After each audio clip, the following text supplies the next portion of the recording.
কাছে বারবার পুরিয়া কমলে চাইবে রাখবো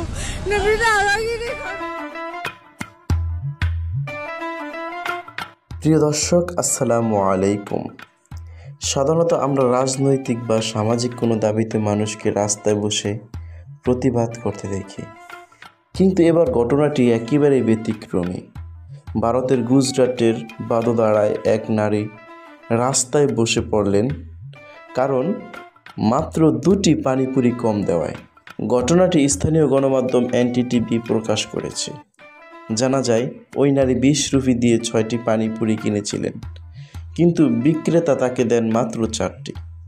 এই নিয়ে প্রতারিত হওয়ায় অভিযোগ তুলে তিনি সরাসরি রাস্তায় বসে পড়েন এবং কয়েক ঘন্টা যান চলাচল থমকে যায়। প্রত্যক্ষদর্শীদের ধারণ করা ভিডিওতে দেখা যায়, কান্নাজড়িত কণ্ঠে নারীটি বলছেন, 20 রুপিতে আমাকে পানিপুরি কম দিয়েছে আর আমার সঙ্গে ঝগড়া করছে। ঘটনাস্থলে উপস্থিত অনেকেই এই অনন্য প্রতিবাদকে নাটকীয় দৃশ্য হিসাবে বর্ণনা করেছেন। কয়েক ঘন্টা পর পুলিশ এসে তাকে রাস্তা থেকে সরিয়ে নিলেও তিনি কান্নায় ভেঙে পড়েন এবং একটাই দাবি বারবার জানান, 20 রুপিতে 6টি ফুচকা কম নয়।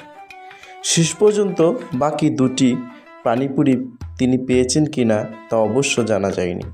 তবে পানিপুরি বিতর্কে পুরো এলাকাতেই কয়েক ঘন্টা যান চলাচল বন্ধ ছিল, আর মানুষজন হতবাক হয়ে দেখছেন তার প্রতিবাদের নতুন রূপ।